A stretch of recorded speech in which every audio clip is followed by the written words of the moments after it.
want to start us off, Ricky? Yeah, sure.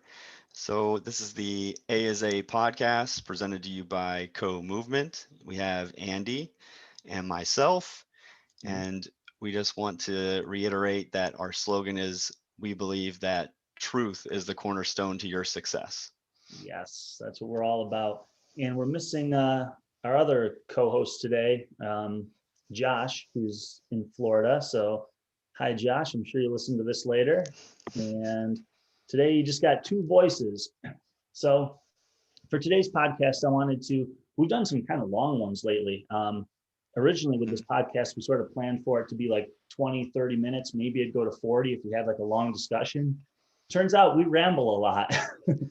Or maybe we just got a lot of good stuff to say, hopefully. But we've had a few episodes that have gone, geez, what, like an hour and a half, hour 40? We've Yeah, had right five. around right around that, like an hour and 20 to an hour and 30 minutes when and yeah, and I think it's all good content, and I've gotten a lot of really good feedback from everyone that, I've talked to about it. So I Nice. say we just keep going. We just keep talking until we can't talk anymore. There you go. So I did in preparation for this one, and because we don't have Josh on, I figured we'd try to keep it a little shorter, more of like a casual conversation about one little nutrition or health perspective that I really like a lot that I kind of want to talk about, and maybe kind of get our listeners to start mulling over, because I think it's an important way to view nutrition and health. So the topic for today is going to be taking an evolutionary perspective to nutrition and health, what that means, and how it's played out in terms of like, what our modern living looks like compared to maybe how our ancestors live, and what that has done for us, good or bad. I think it's just a really valuable way to look at health, and I think most people don't really take that consideration, mostly because we're all just products of the time that we live. And I'm 40 years old. I've only lived from 1981 until now, so I only know this time period. But that's the tiniest sliver of how long humans have been on this planet. And it's kind of important to remember that we have the same genetics and DNA that our ancestors did for, let's say, 199,000 years, 199,990 years. And, things have changed a lot in the last 100 years, or especially the last 50 years. And we're living in a time that's kind of a mismatch for our DNA, I would say. I don't know if you wanted I to would jump back agree. in. Yeah, you agree with that? Okay. Yeah, I agree entirely with that because, uh, back in the day when we actually had to hunt for our food or, you know, or gather our food, you're still constantly moving and you got to constantly get to it or catch it. And then you got to work to clean it and you got to work to do all these different things. You got to find water. It doesn't just come out of your tap, Yeah. you know, and there's so many things that we can talk about. I think we could talk about this for an hour and a half too. We So probably could. I've got some notes here and we probably don't even need them. We could just go. I'll try to keep it a little structured. So maybe I'll run through a couple bullet points I have, but I'll stop every now and then so we can just kind of discuss. But just to give some listeners who maybe haven't thought about this before, some like a framework to think about it. I'll just say that humans have been on this planet for uh, well, about 200,000 years, give or take 50,000. Everything about us has been shaped by the evolutionary process. Our muscles, our skeleton, our digestive system, our organ systems, metabolism, everything. It's all been shaped by the process of evolution. Everything about us is designed for and adapted to the world that our ancestors grew up in. And we share, even though the world is different now and we live in a different time, we still share the exact same genetics as humans did 150,000 years ago, 100,000 years ago, 50,000 years ago. But our current situation, our current environment has just changed radically. mhm. I think a lot of people don't appreciate how much time that is relative to how long we've been living in modern society. Like for all of human history, uh, we lived pretty much as like hunter gatherers, like you said, for 99.9999% of it. And now we're in that Mhm. 0.001% at the tail end of human history, where things are just radically different. So I wanted to kind of take a look at how ancestors lived in the past and compare it to how we Mhm. live now and see, what that's done to us and how things are different. So, for example, like modern conveniences, cars, grocery stores, fast food, processed foods, engineered ingredients, computers, desk jobs, fluorescent lights, the internet, all of this appeared in the last 100 years. A lot of it appeared in the last 20 or 30 years, right? Mm-hmm. So I would say that our generation, for sure, probably our parents' generation too, are really the first generations to be living in a way that is not uh, evolutionarily consistent with our makeup.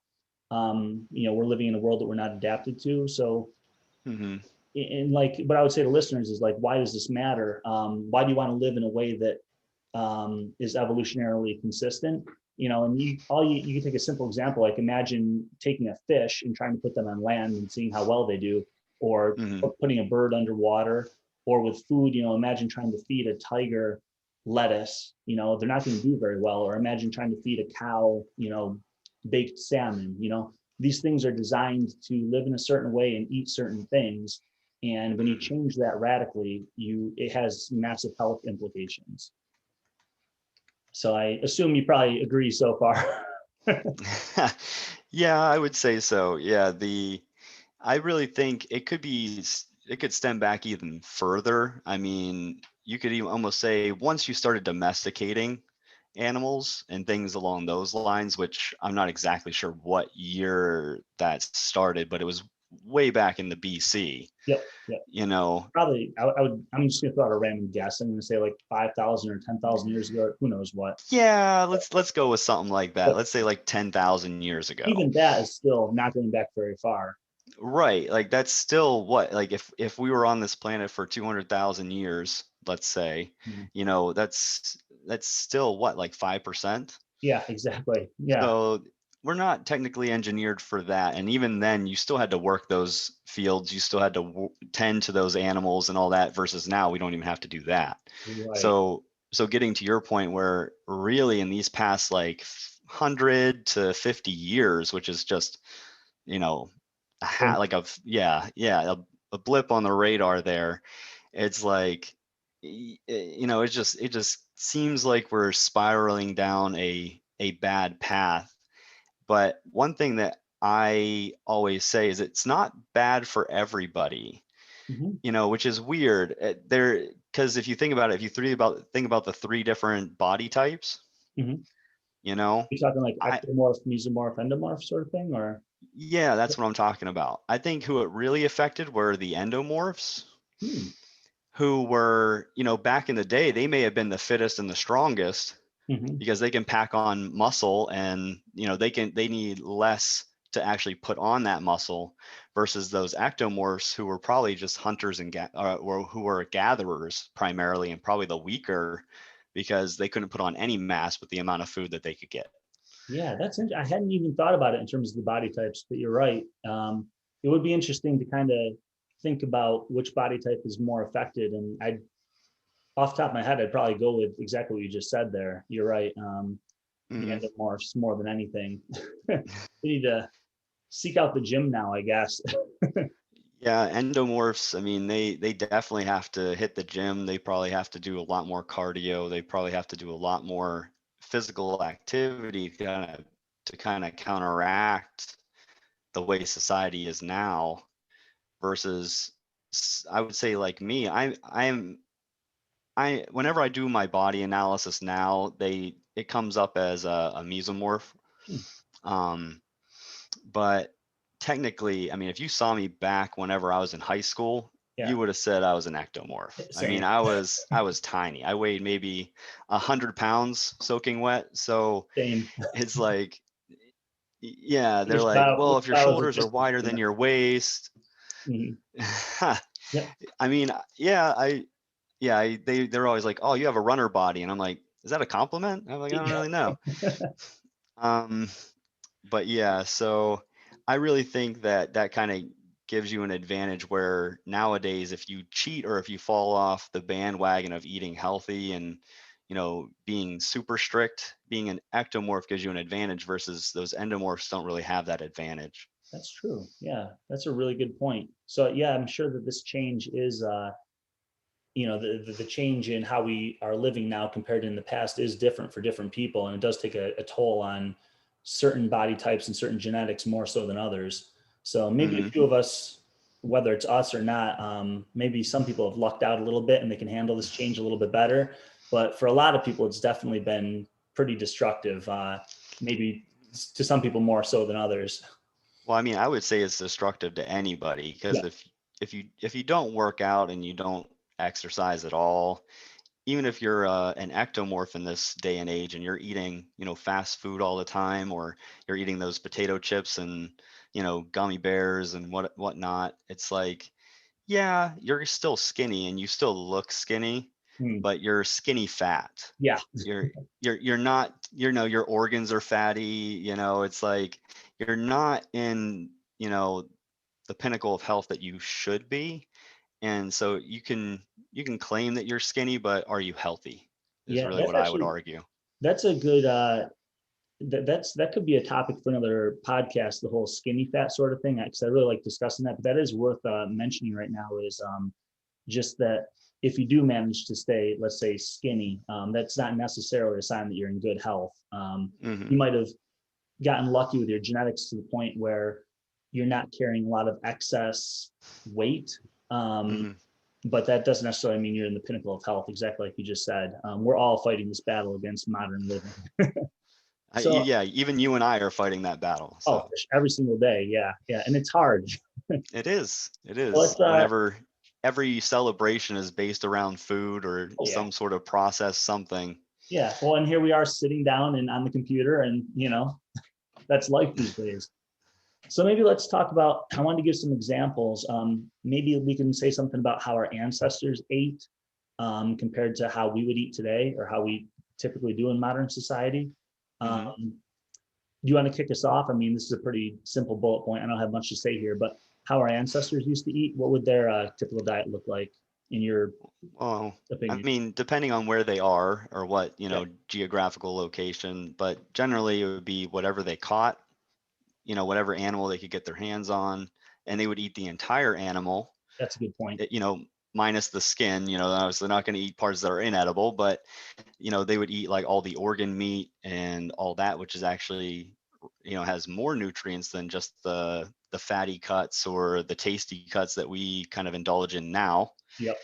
Um, I they love would you. also I go love that you ahead. brought that point up because I actually forgot to write that down, but you're right. The whole nose to tail eating, they call it, where you're eating the Hmm. entire animal. And you're, yeah, totally right that organ meats, or what do they call it? Offal, or Oh, is that what they call it? I think so. Yeah, I might have the word wrong. But yeah, there's a term for organ meats. But yeah, you're right. Like sucking the bone marrow out of the bone, eating heart, kidneys, liver is one of the most nutritious foods on the planet. Mhm. And nowadays, because we have factory farming and stuff, everyone is just eating the select cuts of muscle meat that they like, and that's not complete nutrition from the animal. You're missing out on a lot of really good things that were in the rest of the animal if you were eating the connective tissues and the organs. Yeah, Hmm. good point there. Sorry, I Yeah. cut you off though, but you can go on. Well, I mean, other things. I mean, berries, probably nuts. Anything they could gather, essentially. Yep, Um, totally. what else? They would have water. They don't have sodas. They don't have That's a really any. important point because most people these days, water usually isn't their go-to choice for drinks because we're Yeah. so, I mean, we're so driven by flavor, and when you have all these Hmm. flavored beverages available, it's kind of hard to convince people to drink water sometimes. But back in the day, that's all you had. Yeah.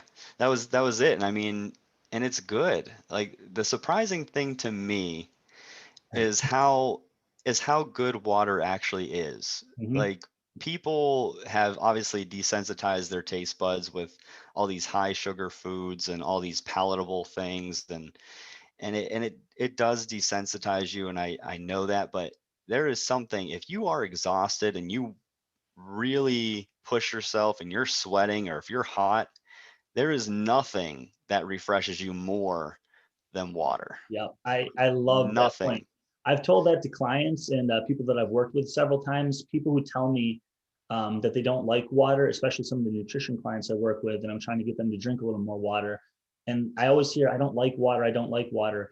But the truth is, I mean, boy, if you were out working in the sun all day, like, or God, if you were stranded somewhere and went a long time without drinking and it was a hot day or whatever, water is going to be the best tasting thing you ever had. Like anyone who tells me that they don't like water, go work outside in the sun with nothing to drink for like 5 or 6 hours and you will crave water and it'll be delicious. Yeah. Yeah, you're totally right about that. Good point.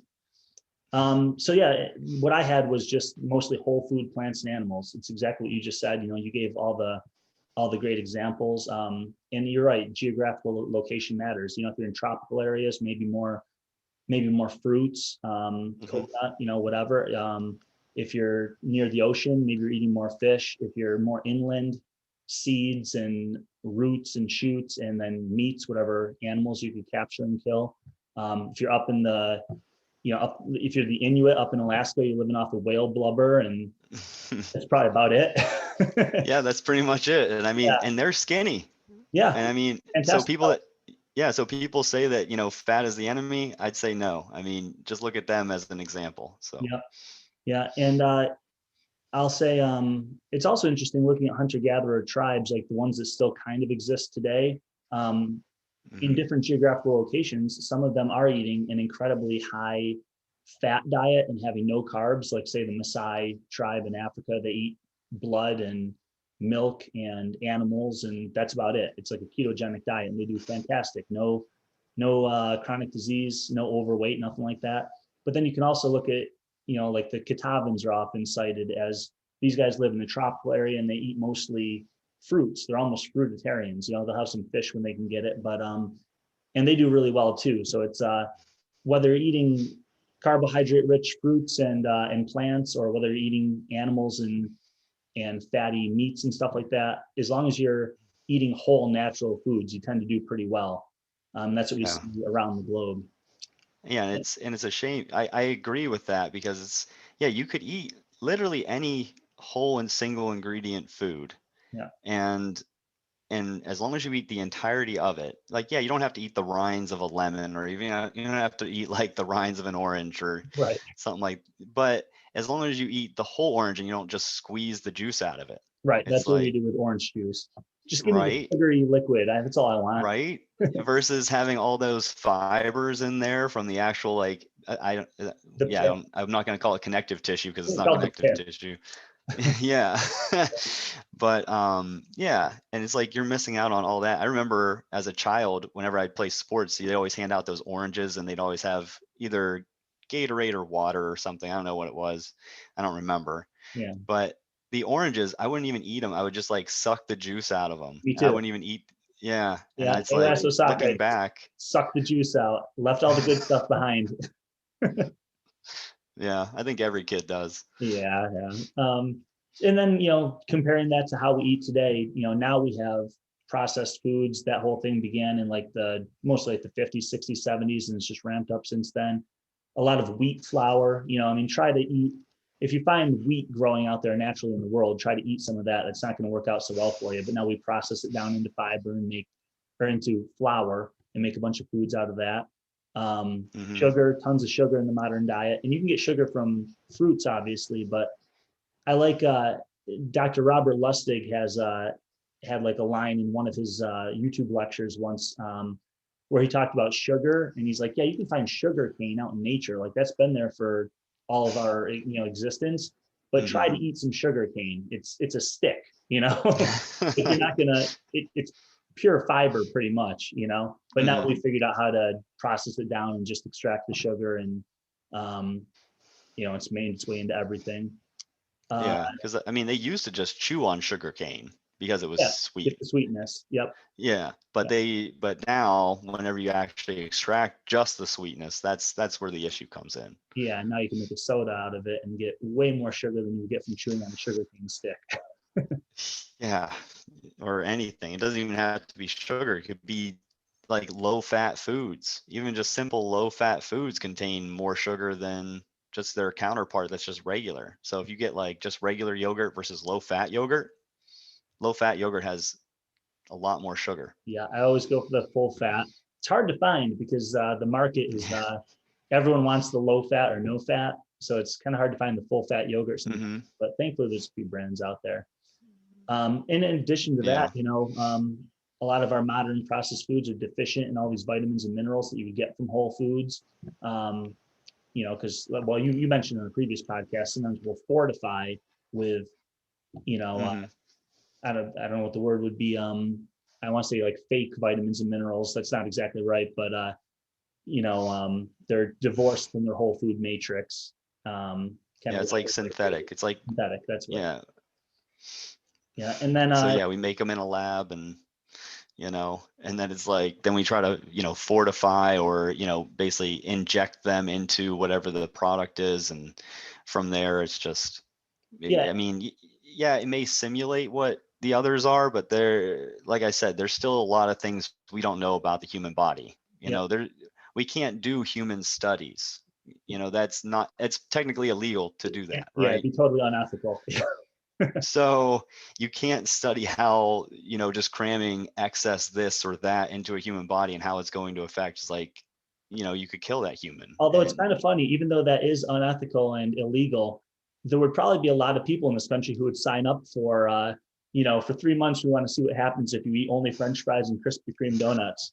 You'd probably get a yeah, lot of participants. yes, but then you wouldn't get the participants for, let's see how, if we fill you with carrots, how many.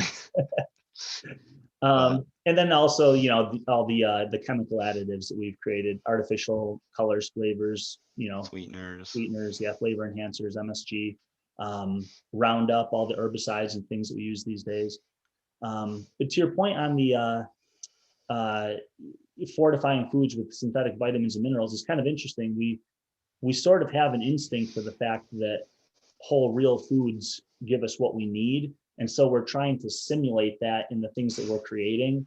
And I see a Hmm. lot of that. That's something I'll come back to in this talk. But because we're so divorced from the way that we're designed to live, we've had to start trying to create things in our modern world that simulate or replicate stresses and benefits that we would have gotten from our ancestral environment.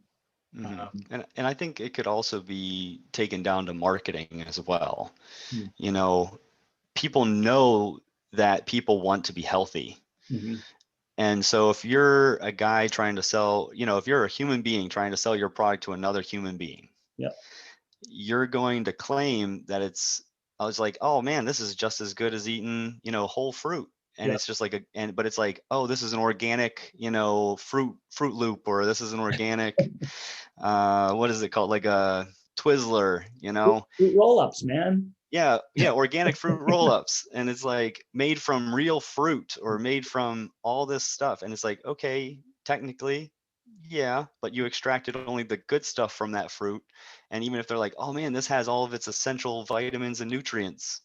And it's like, Yeah, does it? there's some stuff we've added that's not so good, and there's probably a lot of stuff that's missing too. So that's the eating portion, but then we can also talk about like how our ancestors lived compared to how we live, the lifestyle kind of stuff. Hmm. Um, I'm thinking I've got a few points here, but like for example, our ancestors would have been outside most of the time, Hmm. but they were living in, I don't know if you want to go way back, maybe they're living in caves or little stick huts and stuff, but they're really out in nature most of the time. So you're getting a lot of sunlight, vitamin D, fresh air, a variety of Hmm. temperatures. Hmm. They're getting dirty. They're interacting with nature. Um, yeah. I don't know if you want to say anything about ancestral lifestyle. Anything else you can think of aside from just being outdoors? Well, I mean, You I mentioned one wanted to make a already with the well, movement. I wanted to make a point about your dirty type thing. Okay, good. Because back in the day, people would die from, infections, Mm, right? And people were like, well, how'd they get those infections? It's like, okay, well, they were dirty and they got a cut when they were chasing something or whatever. And then, they had to amputate the leg, or they didn't know. And then they basically just had to kill, basically the infection took over and they died, and they're like, oh, well, back then people were dying young versus now people can live to be 100. And it's like, okay, yeah, cleanliness does to a point can save you, but if that's your philosophy, why aren't you living in a bubble? yeah. Because if you you know, if you want to protect yourself from everything and be totally clean and free of any type of germs or anything, unless you live in a vacuum, it's not really the case. And really, our society of over cleaning, I Mhm. think personally, is causing more issues with stronger strains of different viruses that we then have to figure out new medications to counteract, Yeah. because we're killing all we if you continuously, and I studied this, I actually did research on cultures for my PhD. Nice. So I know how cultures develop, and it's almost like they have they have like a doubling time of like 30 minutes Mm. or even 15 minutes in some case, depending on what the organism is. Exponential growth. Yeah, so imagine that on the scale of you grow it over a month, how how many evolutions and how many generations and how many things have already happened in that 1 month versus what we would do in, a generation for us is 100 years, let's say. Right. Yeah. So it's, obviously it's not, but roughly 100 years. So your half-life and your, all this DNA splitting and all this stuff, and whether something can counteract one thing or the other. And we did studies like that where we would put, like, let's say a new antibiotic in there, and it was like almost 100% true every time that I added something to that culture. It was like 10% of it had a resistance, roughly. Mm. So it was always like 10% of whatever was there had a resistance to whatever I put into it. Mm. And that 10% went on to grow, and then all that 10% was resistant. And if I hit it with something else, another 10%, and then that's resistant to both. Yeah. And so now we're continuing to do that pretty much every day. Yeah. And I have to say, I'm really freaked out by the, not to be alarmist, but like the idea of superbugs and stuff appearing down the line. I've mhm, listened to a couple podcasts a couple years ago on that by some people who are experts in the field, and I don't remember any of the details, but I remember listening to the conversation, thinking to myself, like realizing that these people who really know what's going on and understand how all this resistance builds up. Um, mhm, they were really concerned about it, and they seemed to think it was like a major issue that could happen down the line. We've got the coronavirus pandemic that we've gone through recently, but that's viral. And I seem to remember them saying that once we have bacterial pandemic, that could potentially be a lot worse. I don't remember what the mhm. reasons were for it. Maybe they're just more complex or something, and harder to Well, fight. But yeah, like a bacteria is essentially like a living thing, where a virus isn't essentially living to our definition. right, right.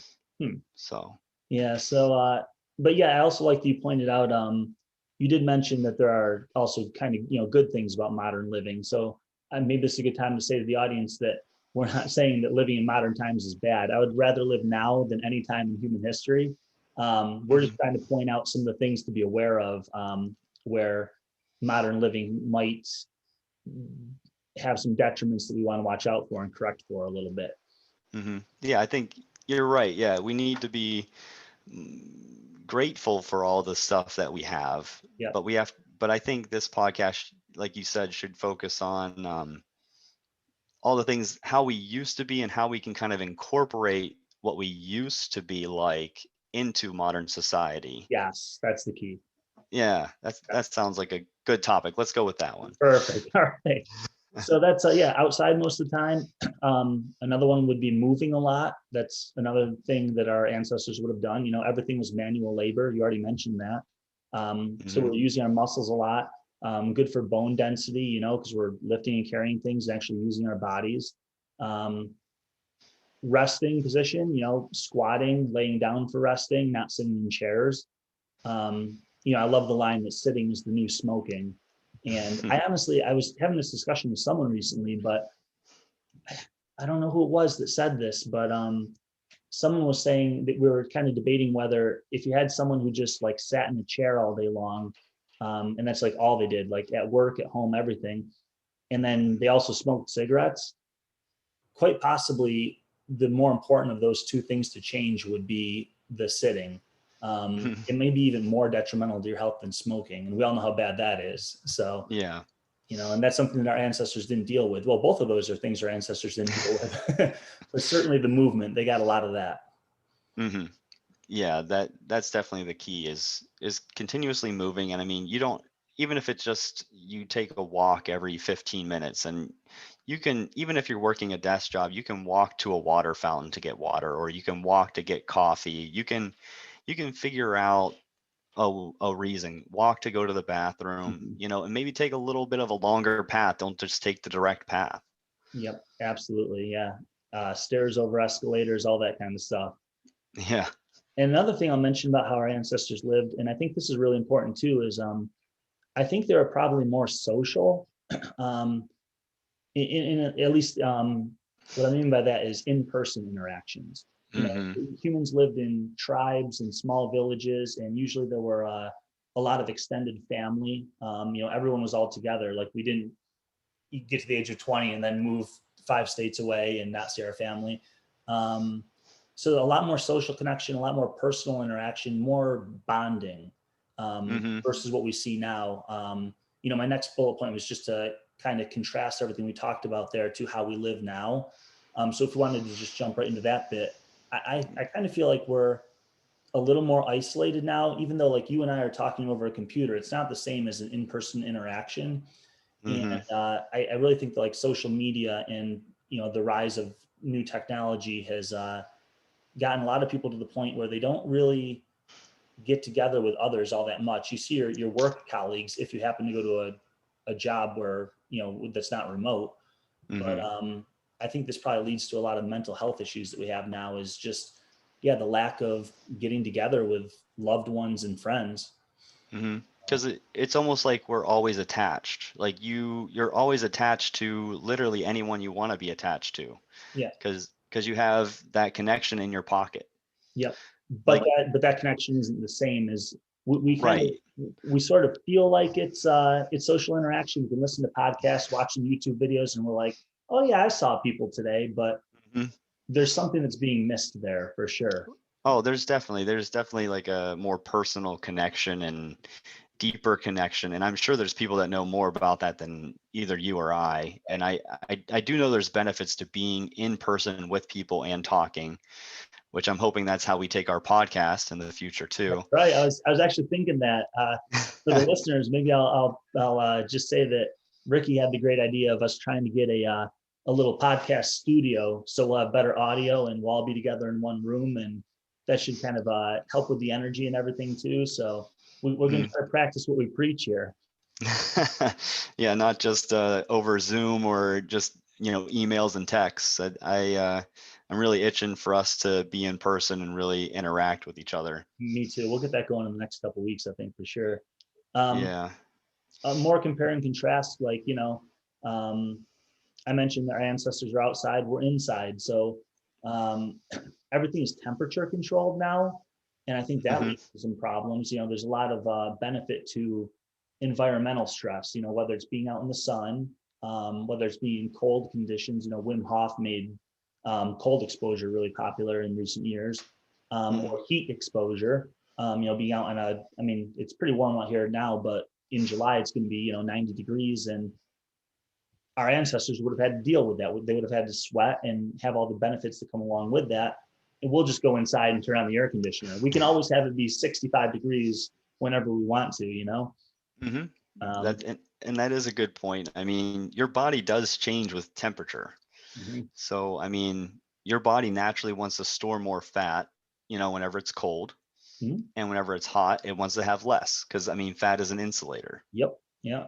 So, depending on what climate you live in, it tends to affect your body in certain ways. So, and you're right. I mean, I don't know how much people stayed in one spot, however long ago. Like probably they traveled more, or they tried to go to some warmer areas in some instances, but not all the time. There's those people that live, like you said, the Inuit people that they lived in the cold and Yeah.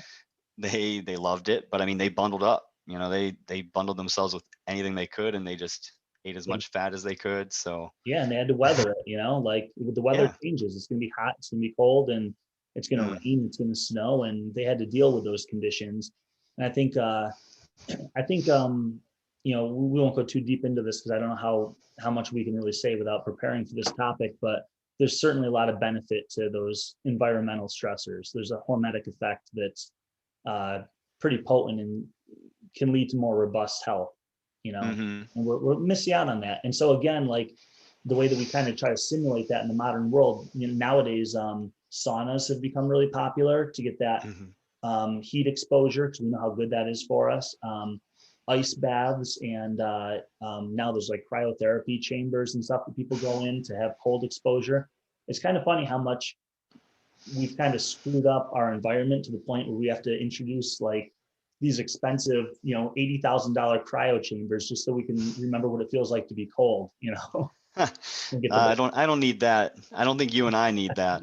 Now in upstate New York, we do okay there, but maybe Maybe the those sauna. people in Florida or San Diego or Right. Um, Fluorescent lights, computer screens, all the blue light and EMFs that we're bombarded with these days. Again, that's a whole nother topic, but another Mhm. thing that And we we can touched, do. yeah, and we touched on that a little bit in our sleep Sleep podcast. on, that's right. Yep. Yep. So we did That's like, talk a little bit how that affects us. yep. Yeah. Everything is sanitized. You already talked about that. Good things about Hmm. that, we don't have as much, maybe as much infections, or we don't fall prey to certain infections that our ancestors might have in the past, which is awesome. But Hmm. you touched on the fact that we over sanitize, and I think that can lead to some problems of, well, maybe you want to exercise your immune system the way that you exercise your body. I Hmm. think, it's good to be exposed. It's good to go outside, get dirty, be exposed to some pathogens, and get your body, Hmm. your immune system able to fight those things off, able to Well, recognize and deal with them. I mean, there was even this is going to be like kind of like even at birth. I don't know if you know about this, where like a C-section versus like a natural birth. Yeah, different from the You microbiome. Yeah, and it completely affects the outcome. They tend to have like allergy issues. They tend to have a lot of other type of ailments that are brought on from not having the same bacteria. That's right. Yeah, yeah. Vaginal birth And is it kind of, would the word be inoculate? I'm not sure, but mm, it seeds the microbiome for the hmm. and just the even like the germs on the skin, and all the bacteria that live in and on our body for that Hmm. newborn baby. And a C-section deprives them of that Yeah. exposure, whatever it is. So I mean, yeah, they actually start doing like swabs now of the vaginal cavity in order to then try to get that same bacteria on them, but they're still contaminated with the other bacteria from the skin, like you said. Hmm. But another thing was, I was always, as a child, I always bit my nails, and I can probably say I still bite my nails on time to time. Mhm. Um, but things like that, like I looked at some articles where they actually say that if you like nose picking, biting nails, and children that suck their thumb Mhm. technically have a higher immune system because when they play outside and they get the dirt under their nails, they're getting small amounts into their system at Interesting. a Okay. time.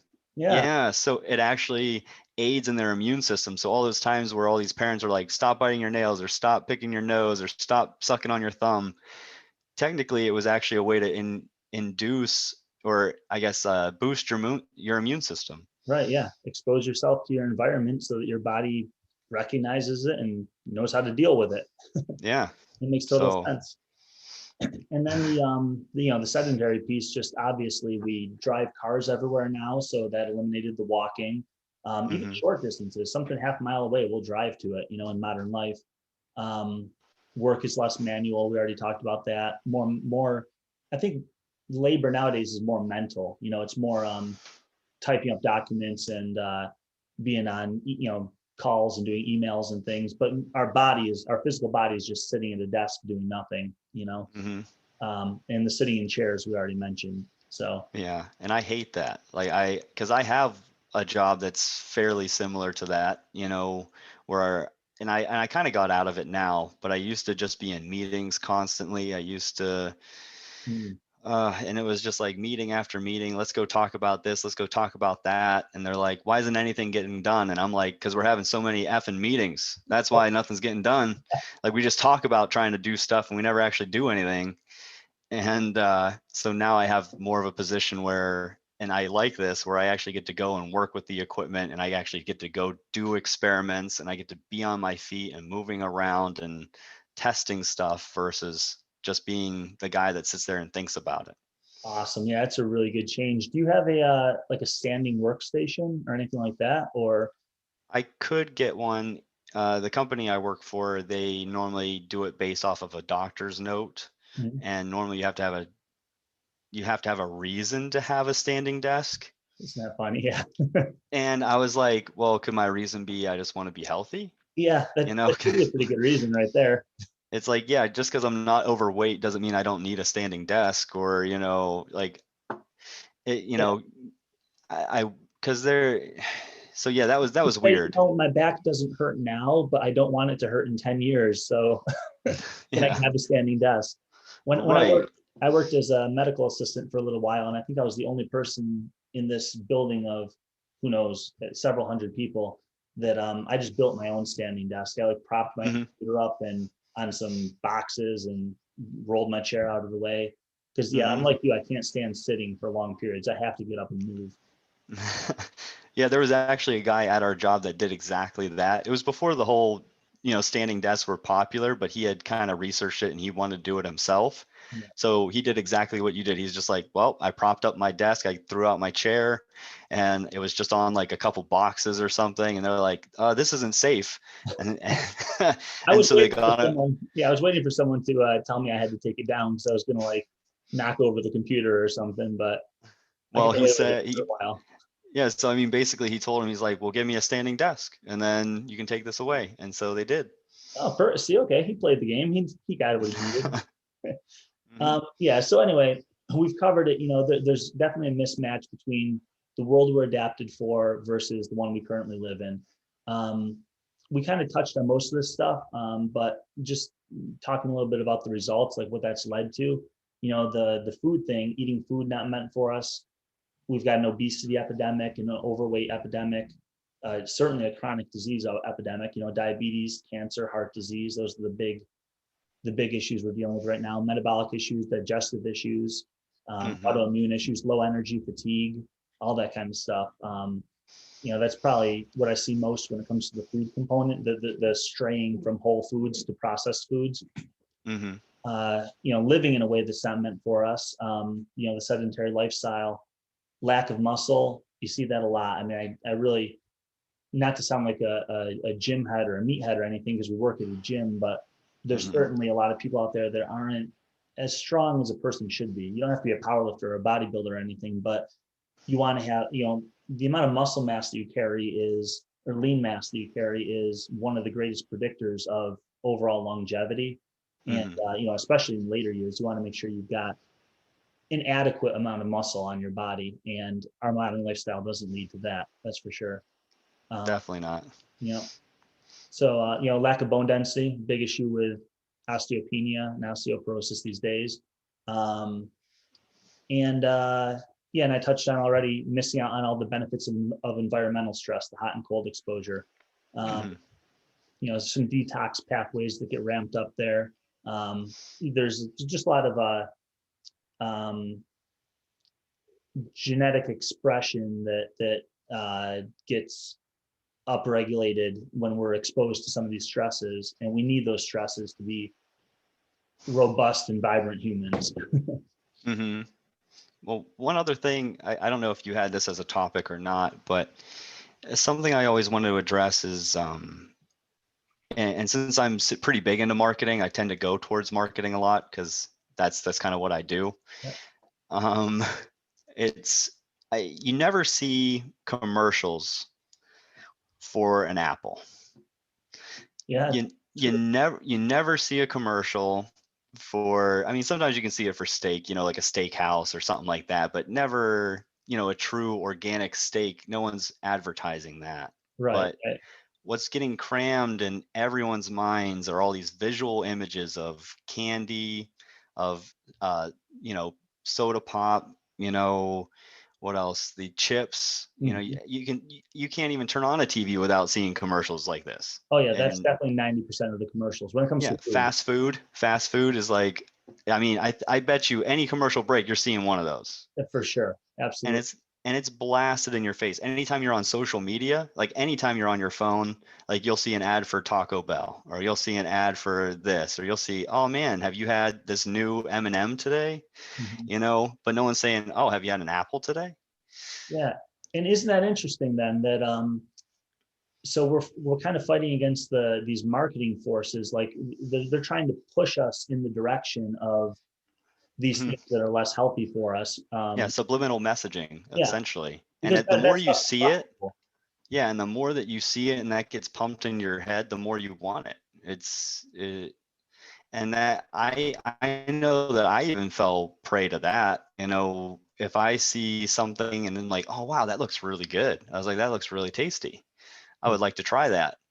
And I'm like, but wait, let me step back. It's like, do I need this? And it's like as soon as I Google to see where it is, all of a sudden I get ads on everything Yeah. about like, oh man, try this new uh, cheese stuffed chalupa at Taco Bell. And it's, you It, know, yeah, it would be really cool if some more, if there's more of an awareness and a more of a consumer demand for healthier whole foods. If we actually started seeing some companies bragging about and showing off how natural and healthy their foods are. And I think there's mhm, a little bit of a trend towards that these days. It's not much, but there's an emerging market for. I see a lot of restaurants now that are doing like farm to table. mhm, There's more CSAs these days than there used to be. That's like an emerging thing. So mhm, there's a bit of a consumer demand growing. There's people like us out there who want to find that kind of natural, healthy, whole food. mhm. It would be really cool. This is me being optimistic, but it would be really cool if in the next 5 to 10 years we start seeing commercials for the things that you're talking about.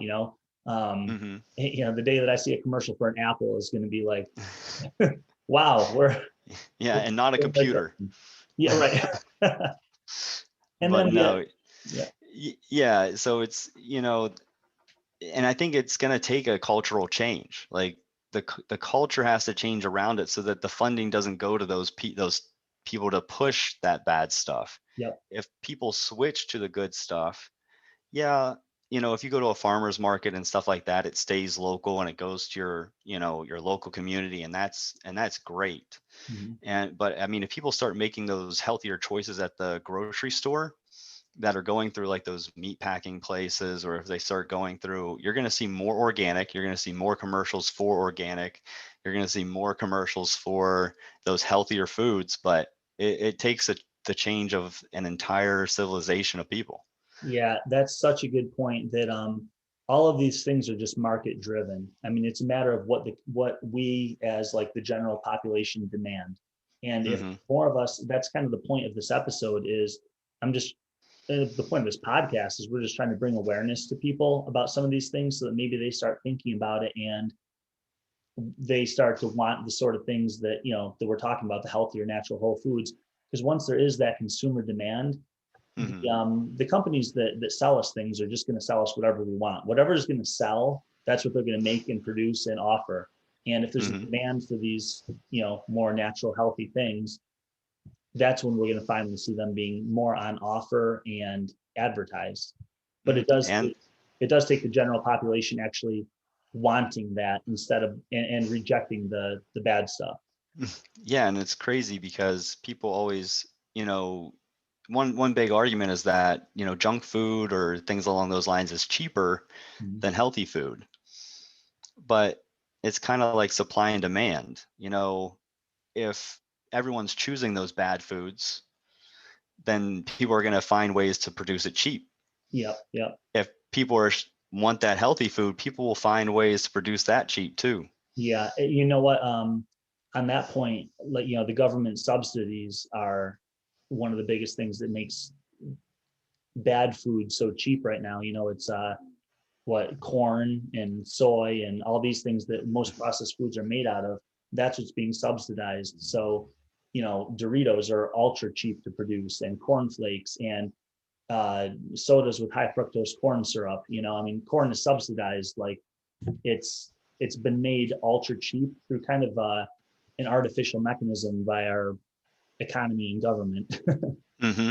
Yeah, but you're right. It's all about consumer demand. We have to know what's good for us and want what's good for us. And Mm-hmm. then the producers will provide that. And the last thing I had was just the less social interaction. We already talked about that, but I really do think that has a lot to do with, we have such a mental health crisis right now. I talk to so many people who are experiencing anxiety and depression and lack of purpose, and they feel like there's just something missing in their life. And I think a lot of that comes from, if you actually just got together with people more often, if you weren't on Facebook and Instagram and YouTube all the time, if you organized more get-togethers with friends, a barbecue, Mm-hmm. whatever, I think we'd see a big change in the mental health picture. Yeah, and I definitely agree. I think that helps with people's mood and everything, to be around other people and be accepted by other people, and to hang out with those that we feel comfortable with. Yeah. And I think, like any place, it doesn't matter. And I know it's hard right now because of COVID, but COVID's going away. Mhm. So, with the vaccines and everything, so things are looking positive, and things are starting to open back up. So now you can actually go and enjoy things with family. You can actually give your family hugs. Yeah. Hugs are a huge, huge boost to your emotional state. Yeah. Body contact. Yeah. Yeah. And I mean, we got rid of even that. So even when you're in person, people aren't even touching each other. Yeah. And So sadly, like that, we're wearing masks now too. We can't even have like a facial, yeah. someone smiling and, read body language, or at least Hmm. facial language, Hmm. But normally I always try to schedule at least one day a week where I'll meet with, a friend somewhere in nature. We'll go out and we'll hike, or we'll, walk our dogs, or we'll do something together outside, is one big thing. And then I also have, I go to work and I interact with people at work, which is another good time. Mhm. But I'd say the other best time is really at the gym for me. Yeah. I go to the gym. I see, other people working out there. Sometimes, you interact with them. Sometimes you just keep to yourself because you want to get that workout in. But Yeah. it's another place where you can still interact with people. Totally. That's actually, that's one of the biggest things that we were going for when we created the gym co-movement. The movement part is self-explanatory, but the co stands for community. It's our gym co-movement is community movement, and community was one of the biggest things that we were trying to promote. Just interaction between people, and I can see it when we have multiple clients in the gym at the same time. The energy is so good when they're interacting, when they're talking, they're joking together. Like everyone's mood goes up, and you can just tell how much people need that interaction. Hmm. Yeah. So yeah, we've covered pretty much the whole topic here. The last thing I wanted to touch on was just trying to give advice to people, and we've sort of been doing this all throughout, so maybe we'll repeat ourselves a little bit. But first off, I would just say I want listeners to kind of mull over this whole concept, this whole evolutionary perspective on health, and um, just kind of understand how much the change in environment and lifestyle has impacted our health, and understand that how much a lot of our current issues make sense in light of this understanding, the evolutionary Hmm. perspective. And I would say generally the piece of advice is to aim to live more naturally, or the way that our ancestors would have, if you want to say that. Um, Hmm. so we're talking, like one of the lines in the paleo community is eat like a caveman, or some people will say, eat, if it's something that your great grandmother wouldn't recognize, don't eat it, eating stuff that wasn't produced by a processed food company, in the last 30 years. Moving like a tribal hunter gatherer, meaning walking more, just more daily activity, trying Hmm. to avoid those modern conveniences like escalators and chairs and cars. Maybe use your body a little bit more. Certainly Mm-hmm. going to the gym and working out. Yeah. Mm-hmm. And even just parking further away from your building can also improve it. And I think it's called NEAT, actually. Yeah. Non-exercise activity thermogenesis. Yeah. So basically just, increasing that in small ways. It doesn't have to be like, oh, I have to take an hour out of my day to go for a walk. Mhm. It's like you can do it in small amounts by parking further away from the grocery store, but don't start taking my spot because that's where I park.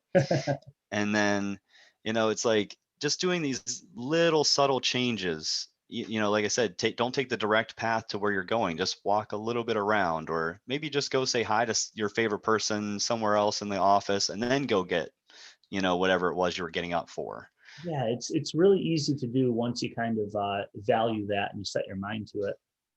For the audience, I love that you just brought up NEAT, NEAT, and that's just, everyone thinks of exercise as the way to burn calories and get your body moving, but NEAT refers to all the activity that we do that's not going to the gym. So you go Hmm. for a run or you go to the gym and you lift weights or whatever. That's your exercise. NEAT is the non-exercise activity, and that's something that we miss out on a lot. Even people who go to the gym, they might spend the rest of their day sitting at a desk or doing next to nothing. Hmm. And I think increasing the amount of non-exercise activity that you get in a day is going to be one of the big keys to improving our health, as a society. Hmm. And I like the ideas you had there. I encourage a lot of clients to go for walks after they have a meal. Hmm. That's been shown to do some really good things for your for blood sugar excursions after a meal. Just to, like, after you finish dinner, go for a 10-minute walk. And Hmm. that's not a lot to commit to. 10 minutes is really easy. Walk 5 minutes down the road, walk 5 minutes back. And a lot of times what you'll find is once you're out there moving, you're like, oh, this feels kind of nice. And you might turn that 10 minutes into 15, 20, or 30. Hmm. But just, you got to make it in order to make it a habit, you have to start somewhere and kind of start trying to introduce these things. Hmm. Um, interacting with real people, spend, in-person time with family and friends. We've talked about that a lot. And you have to go through the trouble of scheduling these things, because unfortunately in modern society, they're probably not going to happen without a little bit of initiative. So, Hmm.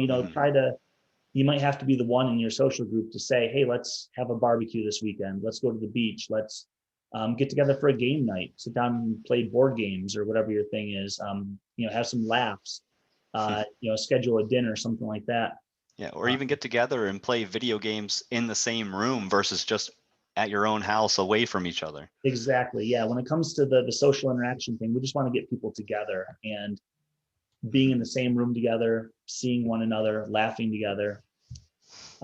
In the same category, I could say trying to limit your social media time. And I think that's something that people weren't too concerned with over maybe the last, maybe from like 2000 to 2010.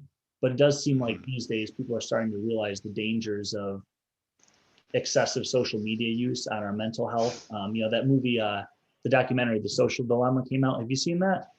I have not seen that one. It's phenomenal. It's on Netflix, and Okay. it's just about how Facebook, Instagram, all these social media companies, how much control they have over how we behave, and Hmm. how much they've changed the typical person's behavior. Hmm. Really, really worth watching. So I'll recommend that to listeners. It's on Netflix, I think. Still, it's called The Social Dilemma. Um, and yeah, if you want some motivation to limit your social media time, that movie should kind of give you a kick in the pants. So are we advertising to not listen to us? Well, yeah. Hey, you know what?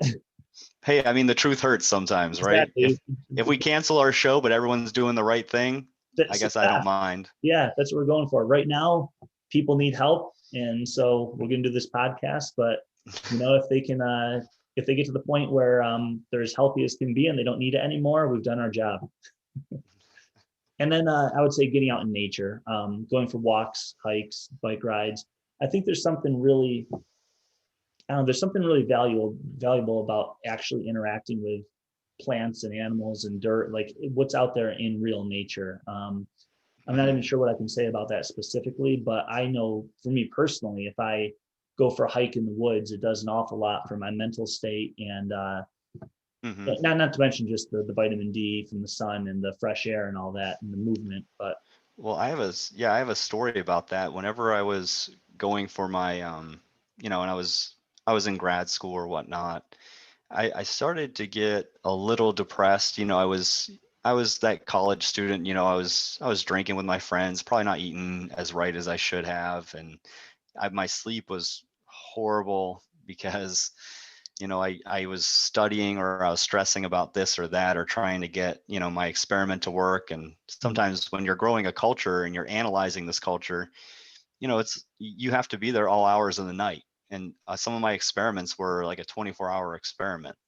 hmm, And and I remember I started to get a little depressed because all I would do would be like sitting in my house or sitting in my lab or sitting, and I was in a dark lab, so it was very dark because I used lasers, so hmm, it had to be completely black and everything, which was kind of weird.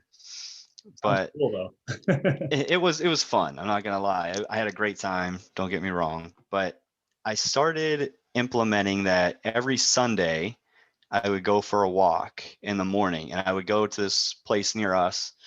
It's just a state park, and I would walk around the lake, and that's all I would do. And I instantly saw a change in my mood. I like it de-stressed me, and I was like, "This is so beautiful." And it was like, how could I have missed this? I've lived here for 2 years and I've never been here.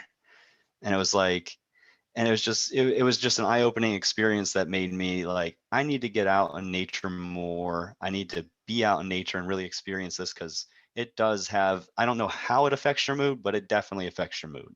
Yeah, I mean, my personal story is just that I I would like it if more people could find a hobby or a passion that involves something outside, whether it's, we live in upstate New York, so a lot of people around here go hiking in the Adirondacks. I Mm-hmm. have a lot of clients who do horseback riding, but whatever your thing is, gardening is another really good one. I know a bunch of clients who have a garden and they love working out in their garden.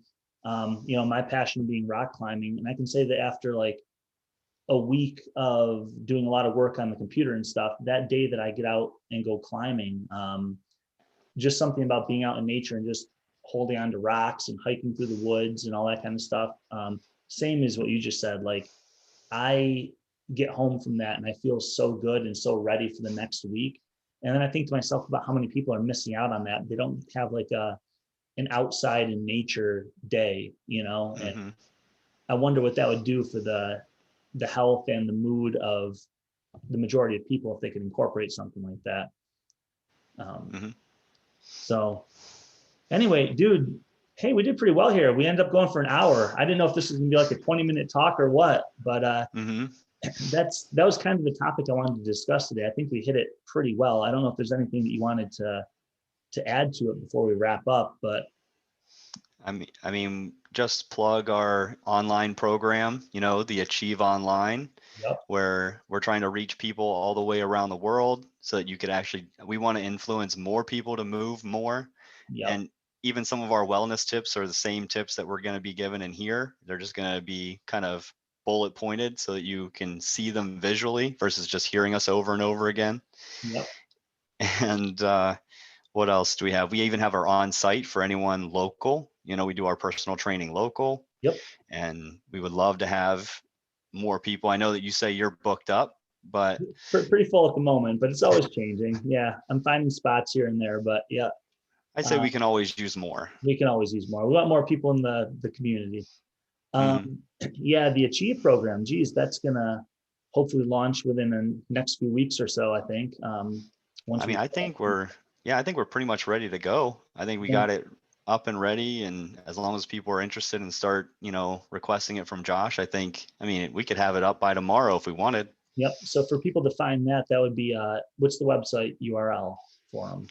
Oh man, do I have to spell that one out? We could put it in the description, Okay. but it'll be co-movement, slash online coaching. Yep, and it's co-movement.